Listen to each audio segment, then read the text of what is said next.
Hello दोस्तों, स्वागत है आपका हमारे चैनल यूपी एग्ज़ाम क्विज़र में। दोस्तों आज है 20 जनवरी और आज के वीडियो में हम 20 जनवरी से संबंधित करंट अफेयर्स के मोस्ट इंपॉर्टेंट क्वेश्चंस को डिस्कस करेंगे और हर एक क्वेश्चन से रिलेटेड आपको फैक्ट भी बताएंगे। इस वीडियो के अंत में आपसे एक क्वेश्चन भी पूछेंगे जिसका जवाब आप सभी को कमेंट बॉक्स में देना है। और अगर आपको इसकी PDF डाउनलोड करनी है तो इस वीडियो की जो PDF है वो आप हमारे टेलीग्राम ग्रुप से डाउनलोड कर सकते हैं। टेलीग्राम ग्रुप की लिंक आपको वीडियो के डिस्क्रिप्शन में मिल जाएगी। तो चलिए शुरू करते हैं। दोस्तों उत्तर प्रदेश करंट अफेयर्स की हमने एक PDF ई बुक तैयार की है लास्ट 6 मंथ की। अगर आपको इसे डाउनलोड करना है तो इसकी लिंक वीडियो के डिस्क्रिप्शन में दी गई है, वहाँ से आप इसे डाउनलोड कर सकते हैं। ये जुलाई से लेकर के दिसंबर 2022 तक की यानी लास्ट 6 मंथ की है। इसमें यूपी की करंट अफेयर्स, इसके अलावा उत्तर प्रदेश के जो भी इम्पोर्टेंट टॉपिक हैं GK के, उसको भी कवर किया गया है। और अगर इसे डाउनलोड करने में कोई प्रॉब्लम होती है तो साइट पर आपको व्हाट्सएप नंबर और ईमेल मिल जाएगा जिस पर आप कांटेक्ट कर सकते हैं। चलिए शुरू करते हैं। तो आज का सेशन शुरू करने से पहले हम कल के क्वेश्चंस का रिवीजन करेंगे। कल का पहला क्वेश्चन है, किसे भारत का उपराष्ट्रीय सुरक्षा सलाहकार यानी डिप्टी NSC नियुक्त किया गया? तो यहाँ पे ऑप्शन C करेक्ट हो जाएगा, पंकज कुमार सिंह को। अगला है, CB जॉर्ज को हाल ही में किस देश में अगले भारतीय राजदूत के रूप में नामित किया गया? तो मार्शल आइलैंड्स पर। अगला है, किस संस्था ने ग्रामीण स्वास्थ्य सांख्यिकी रिपोर्ट जारी की है? तो अभी जो है स्वास्थ्य और परिवार कल्याण मंत्रालय ने ये रिपोर्ट जारी की है। अगला है, किस भारतीय अमेरिकी को Martin Luther king grand parade special award से सम्मानित किया गया? तो कृष्णा बविलाला को। यहाँ पे ऑप्शन B करेक्ट होगा। अगला है, हाल ही में किस राज्य सरकार ने पहली कैबिनेट बैठक में पुरानी पेंशन योजना को बहाल कर दिया? तो अभी जो है हिमाचल प्रदेश में जो पुरानी पेंशन है उसको बहाल किया गया। अगला है, किस देश की आबादी में 60 वर्षों के बाद गिरावट आई है? तो चीन में जो है आबादी में गिरावट आई है। अगला है, हाल ही में HLV फिल्म सिटी का किस राज्य में शुभारंभ किया गया? तो ऑप्शन यहाँ पे B करेक्ट होगा, पंजाब में। अगला है, हाल ही में AD दामोदरन का निधन हो गया, ये किस क्षेत्र से संबंधित है? तो ये जो है एक प्रसिद्ध वैज्ञानिक थे, ऑप्शन यहाँ पे A करेक्ट होगा। अगला है, हाल ही में कितने वर्ष की उम्र में दुनिया के सबसे बुजुर्ग व्यक्ति का निधन हो गया? तो 118 साल की उम्र में अभी जो है दुनिया के सबसे बुजुर्ग व्यक्ति का निधन हो गया। तो दोस्तों ये थे कल के क्वेश्चंस जिसका हमने रिवीजन किया। अब हम शुरू करते हैं आज का सेशन। आज का पहला क्वेश्चन है, भारत का पहला 3X platform wind turbine generator WTG किस राज्य में स्थापित किया गया? तो यहाँ पे ऑप्शन C करेक्ट होगा, कर्नाटक में। रेन्यू पावर ने गडक कर्नाटक में भारत का पहला 3X platform wind turbine generator स्थापित किया है। नया WTG यानी कि विंड टर्बाइन जनरेटर ये देश की पहली राउंड द क्लॉक नवीकरणीय ऊर्जा परियोजना का हिस्सा होगा। इसमें पवन ऊर्जा, सौर ऊर्जा और बैटरी ऊर्जा भंडारण प्रणाली का संयोजन किया जाएगा। ये परियोजना भारत में सालाना 1 मिलियन से अधिक घरों को बिजली देने के लिए पर्याप्त ऊर्जा का उत्पादन करेगी। तो यहाँ से आपको यही ध्यान रखना है कि भारत का पहला 3X platform wind turbine generator कहाँ पे स्थापित किया गया? तो कर्नाटक के गडक में स्थापित किया गया है। वैसे आपको राज्य याद रखना है कर्नाटक, यहीं से क्वेश्चन पूछा जाएगा। ठीक है, तो ध्यान रखना है कहाँ पे, कर्नाटक में। अब दोस्तों यहाँ पे कर्नाटक की बात है तो कर्नाटक के बारे में जानते हैं। तो कर्नाटक से संबंधित कुछ इंपॉर्टेंट क्वेश्चन को हम रिवाइज करेंगे। तो पहला है कि भारत का पहला digital water data bank aquarium कहाँ पे स्थापित हुआ? तो भारत का जो पहला डिजिटल वाटर डेटा बैंक है एक्वेरियम, ये स्थापित कहाँ पे किया गया? कर्नाटक में। ध्यान रखना है आपको, ठीक है, कर्नाटक में। कर्नाटक में। अगला क्वेश्चन यह है कि देश का पहला artificial intelligence and robotics technology park कहाँ पे स्थापित हुआ? तो ये कहाँ पे स्थापित किया गया? तो इसको भी ध्यान रखना है, कर्नाटक। और कर्नाटक में कहाँ पे? तो कर्नाटक के बेंगलुरु में। इसको ध्यान रखना है, कर्नाटक के बेंगलुरु में ये स्थापित किया गया है देश का पहला artificial intelligence and robotics technology park. अगला है, दुग्ध उत्पादकों के लिए सहकारी बैंक स्थापित करने वाला पहला राज्य कौन सा है? तो ये है कर्नाटक। ठीक है, ध्यान रखेंगे दोस्तों। इसके अलावा कर्नाटक से संबंधित कुछ योजनाएं हैं, कुछ कार्यक्रम हैं, वो भी ध्यान रखनी है। जैसे महिला @ कार्यक्रम, ये कहाँ से संबंधित है? तो कर्नाटक से संबंधित है। दिशांक ऐप, ये भी कर्नाटक सरकार ने लॉन्च किया। इसके अलावा विनय समरस्य पहल, ये किसने लॉन्च की? तो ये भी कर्नाटक सरकार ने लॉन्च की। ठीक है, तो ये कुछ योजनाएं ध्यान रखेंगे। इसके अलावा दोस्तों अभी जो है और योजनाएं शुरू की गई कर्नाटक में, जैसे काशी यात्रा योजना शुरू की गई थी। उत्तर प्रदेश की जो काशी विश्वनाथ धाम है इसकी तीर्थ यात्रा के लिए, लेकिन वो कर्नाटक में शुरू हुई थी, तो वो भी ध्यान रखेंगे। काशी यात्रा योजना कहाँ से संबंधित है? कर्नाटक से संबंधित है। इसके अलावा आपको ध्यान रखना है कि अभी भारत का पहला 3D मुद्रित डाकघर बनेगा। वो कहाँ पे बनेगा? तो वो बेंगलुरु में बनेगा। ये बात भी ध्यान रखना है कि भारत का पहला 3D मुद्रित डाकघर जो है वो कहाँ पे बनाया जा रहा है? बेंगलुरु में। इसके अलावा स्टैच्यू ऑफ प्रॉस्पेरिटी ये कहाँ पे है? तो ये भी कर्नाटक में है। और ये किसकी है? तो श्रीनाथ प्रभु केम्पेगौड़ा की प्रतिमा है स्टैच्यू ऑफ प्रॉस्पेरिटी। ध्यान रखेंगे बेंगलुरु में ये स्थापित की जाएगी। ठीक है, इसको भी ध्यान रखना है आपको। तो ये सारे जो क्वेश्चन हैं वो आपको ध्यान रखने हैं कर्नाटक से संबंधित। और दोस्तों कर्नाटक से संबंधित एक क्वेश्चन पूछा जाता है कि भारत की सिलिकॉन वैली जो है किसको कहा जाता है? तो बेंगलुरु को। इस चीज़ को भी आपको ध्यान रखना है। अगला है वनडे इंटरनेशनल क्रिकेट में दोहरा शतक लगाने वाले सबसे युवा बल्लेबाज कौन बने? तो ये बन गए हैं शुभमन गिल। ऑप्शन यहाँ पे सी करेक्ट होगा। और यहाँ आप इनकी इमेज देख सकते हैं। दोस्तों भारत के युवा बल्लेबाज शुभमन गिल, इन्होंने जो है न्यूजीलैंड के खिलाफ ओडीआई क्रिकेट में दोहरा शतक लगाया।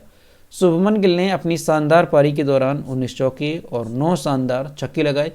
शुभमन वनडे में दोहरा शतक लगाने वाले सबसे कम उम्र के खिलाड़ी भी बन गए हैं। इनकी जो एज है वो लगभग कितनी है? 23 साल। शुभमन गिल दोहरा शतक लगाने वाले भारत के 5वें बल्लेबाज भी बने हैं। यानी अगर उम्र के हिसाब से देखा जाए तो सबसे कम उम्र के खिलाड़ी बने हैं वनडे में दोहरा शतक लगाने वाले। लेकिन वैसे अगर देखा जाए कि भारत के कौन से नंबर के खिलाड़ी बने हैं दोहरा शतक लगाने वाले, तो ये बने हैं 5वें। क्योंकि अभी तक भारत में सचिन तेंदुलकर, वीरेंद्र सहवाग, रोहित शर्मा, ईशान किशन के साथ साथ विशेष क्लब में ये शामिल हो गए हैं। यानी 4 ये जो खिलाड़ी हैं वो भी दोहरा शतक लगा चुके हैं। गिल लगातार 3 छक्के लगाकर दोहरा शतक पूरा करने वाले दुनिया के पहले बल्लेबाज भी बन गए हैं। तो ये चीज़ आपको ध्यान रखनी है, शुभमन गिल से संबंधित इम्पॉर्टेंट है। ध्यान रखेंगे कि वनडे में दोहरा शतक लगाने वाले भारत के सबसे युवा बल्लेबाज कौन बन गए हैं? तो वो ध्यान रखेंगे आप, शुभमन गिल। अगला है न्यूजीलैंड की पीएम कौन है जिन्होंने अगले महीने अपने पद से इस्तीफा देने की घोषणा की है? तो ऑप्शन यहाँ पे सी करेक्ट होगा, जसिंडा अर्डन। दोस्तों न्यूजीलैंड की जो पीएम है जसिंडा अर्डन, इन्होंने अगले महीने अपने पद से इस्तीफा देने का ऐलान किया है। उनका कार्यकाल 7 फरवरी तक समाप्त हो जाएगा। वह 2017 में न्यूजीलैंड की 40वीं प्रधानमंत्री बनी थी। जसिंडा अर्डन के इस्तीफे की घोषणा के बाद से ही देश के अगले पीएम की तलाश भी जारी हो गई है। अर्डन पहली बार 2008 के आम चुनाव में सांसद चुनी गई थी। न्यूजीलैंड देश दक्षिण पश्चिमी प्रशांत महासागर में स्थित है। तो यहाँ से आपको क्या ध्यान रखना है कि न्यूजीलैंड की पीएम कौन है जिन्होंने अपने पद से इस्तीफा देने की घोषणा की है? तो वो है जसिंडा अर्डन। ठीक है, और ये अगले महीने अपने पद से इस्तीफा दे देंगी। दोस्तों ये न्यूजीलैंड की 2017 में प्रधानमंत्री बनी थी और 40वीं प्रधानमंत्री थी।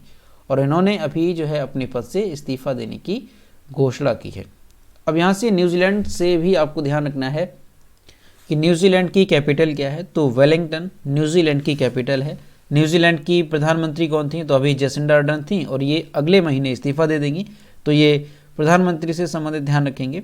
और इसके अलावा अगर देखा जाए कि न्यूजीलैंड की मोनार्च यानी वहाँ के राजा जो है कौन है? तो चार्ल्स III वो जो है न्यूजीलैंड के मोनार्च है। इसके अलावा न्यूजीलैंड की करेंसी क्या है? तो न्यूजीलैंड डॉलर, ये न्यूजीलैंड की करेंसी है। तो ये आपको न्यूजीलैंड से संबंधित ध्यान रखना है। अगला है हाल ही में भारत के पहले राष्ट्रीय मूल्यांकन नियामक परख को किसने अधिसूचित किया? तो यहाँ पे ऑप्शन ए करेक्ट हो जाएगा, NCERT ने। दोस्तों राष्ट्रीय शिक्षा अनुसंधान और प्रशिक्षण परिषद NCERT ने जनवरी 2023 में भारत के पहले राष्ट्रीय मूल्यांकन नियामक परख को अधिसूचित किया है। परख देश में सभी मान्यता प्राप्त स्कूल बोर्डों के लिए छात्र मूल्यांकन हेतु मानदंड, मानक और दिशा निर्देश निर्धारित करने पर काम करेगा। परख का पूर्ण रूप परफॉर्मेंस यानी फुल फॉर्म क्या है? तो performance appraisal review and analysis of knowledge for holistic development, ये इसका फुल फॉर्म है परख का।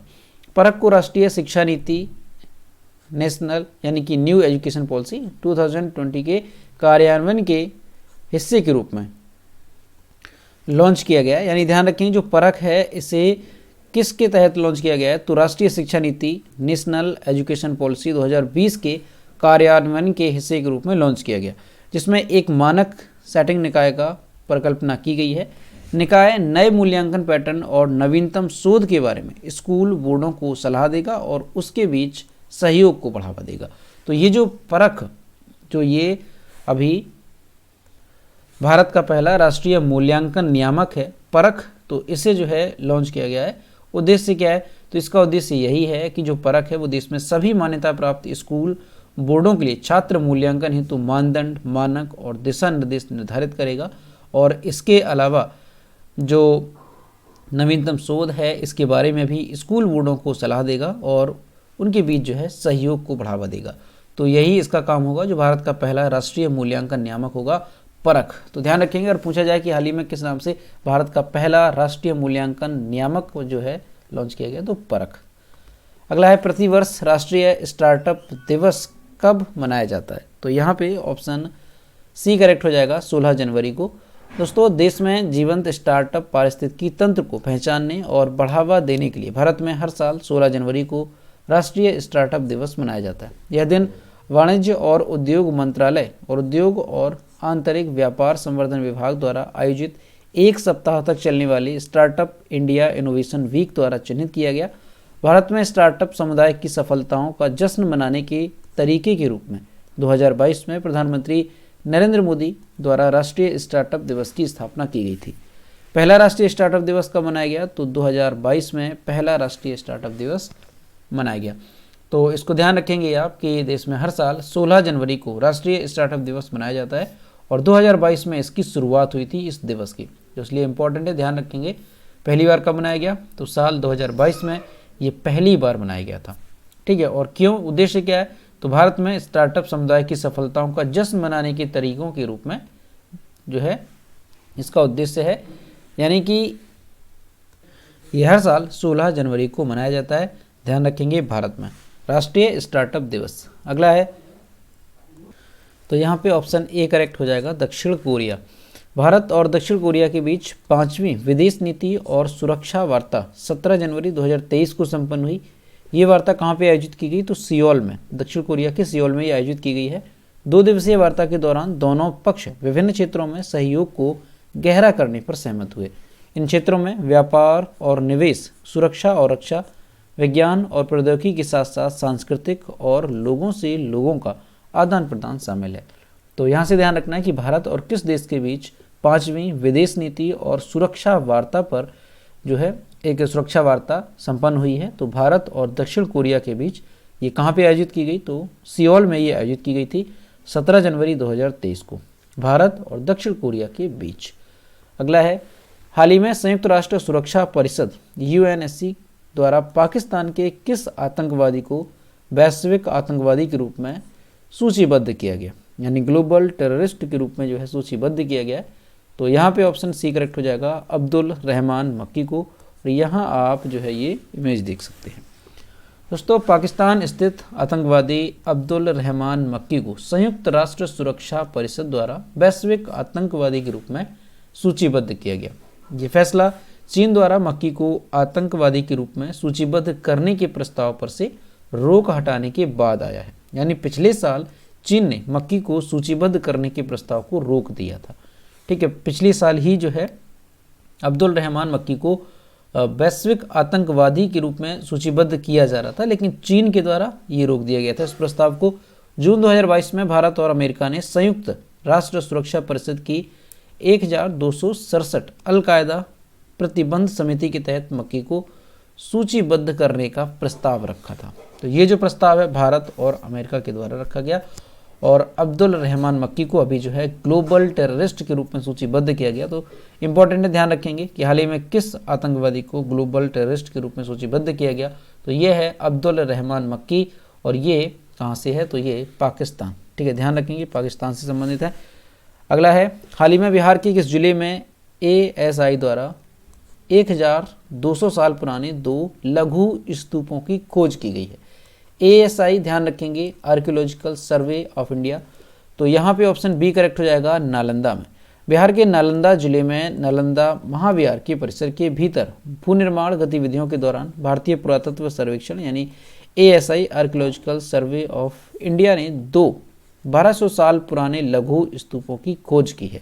स्तूप एक गोलार्ध की संरचना है जो बुद्ध के समाधि स्थल का प्रतीक है। पत्थरों को तराश कर बनाए गए स्तूपों में बुद्ध की आकृतियां हैं। इस तरह के स्तूप भारत में 7वीं शताब्दी की शुरुआत में मन्नत के प्रसाद के रूप में लोकप्रिय थे। तो ये चीज़ यहाँ से ध्यान रखेंगे कि हाल ही में अभी 2 लघु स्तूप की खोज की गई है। तो ये कितने पुराने हैं? 1200 साल ये पुराने बताए जा रहे हैं। और ASI यानी कि आर्कियोलॉजिकल सर्वे ऑफ इंडिया भारतीय पुरातत्व सर्वेक्षण के द्वारा इसकी खोज की गई है। कहाँ पे वो भी ध्यान रखना है, बिहार के नालंदा जिले में जो है इसको खोजा गया है। ठीक है, और ये जो स्तूप हैं ये बुद्ध के समाधि स्थल का प्रतीक हैं और इस स्तूपों में बुद्ध की आकृतियां भी उकेरी गई हैं। तो ये चीज़ आपको यहाँ से ध्यान रखना है कि कहाँ पे ये पाए गए हैं। 1200 साल पुराने लघु स्तूप बुद्ध से रिलेटेड हैं, तो ध्यान रखना है आपको बिहार के नालंदा जिले में।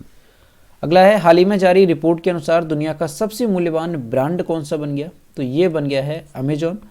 दोस्तों, अरबपति जेफ बेजोस जो हैं इनकी ई-कॉमर्स कंपनी है अमेजॉन। ये पिछले साल के टॉपर यानी पिछले साल एप्पल रहा था सबसे मूल्यवान ब्रांड, तो अभी जो है एप्पल को भी पीछे छोड़ दिया है और सबसे मूल्यवान ब्रांड बन गया है अमेजॉन। अमेजॉन ने इस वर्ष अपने ब्रांड मूल्य में 15% की गिरावट की है, लेकिन उसके बावजूद ये 350 बिलियन अमेरिकी डॉलर से 299.3 बिलियन डॉलर तक इसकी जो है मूल्य रहा और उसके बावजूद भी ये दुनिया का सबसे मूल्यवान ब्रांड बन गया है। Brand valuation consultancy brand finance की रिपोर्ट ग्लोबल 500 2023 के अनुसार अमेजॉन नंबर 1 पर वापस आ गया। इस साल की इसकी ब्रांड वैल्यू 50 बिलियन डॉलर से अधिक गिर गई, लेकिन उसके बाद भी जो है ये सबसे मूल्यवान ब्रांड बन गया। तो यहाँ से आपको ध्यान रखना है कि पिछली बार जो है सबसे मूल्यवान ब्रांड रहा था एप्पल, लेकिन इस बार सबसे मूल्यवान जो ब्रांड रहा वो है अमेजॉन।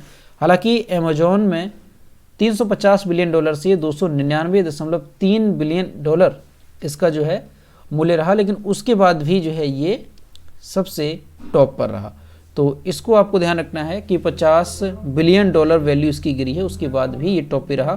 तो ध्यान रखना है अमेजॉन का नाम, ठीक है। और इसके जो चीफ हैं वो कौन है? तो अरबपति जेफ बेजोस की कंपनी है अमेजॉन। अगला है, कौन से ज्ञानपीठ पुरस्कार विजेता नीलमणि फुकन का हाल ही में निधन हो गया है? तो यहाँ पे ऑप्शन बी करेक्ट होगा, 56वें। और ये मोस्ट इंपॉर्टेंट रहेगा, ध्यान रखेंगे। यहाँ पर आप इनकी इमेज देख सकते हैं, नीलमणि फुकन थे, इनका हाल ही में निधन हो गया। दोस्तों, प्रसिद्ध असमिया कवि और ज्ञानपीठ पुरस्कार विजेता नीलमणि फुकन का 89 वर्ष की आयु में गुवाहाटी मेडिकल कॉलेज अस्पताल में निधन हो गया। नीलमणि फुकन का जन्म 10 सितंबर 1933 को हुआ था असम के डेर गांव में।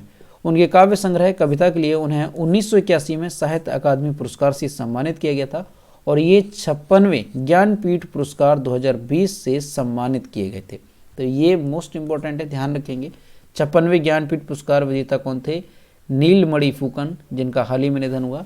इन्हें 1990 में पद्मश्री से भी सम्मानित किया गया था, ये बात भी ध्यान रखेंगे।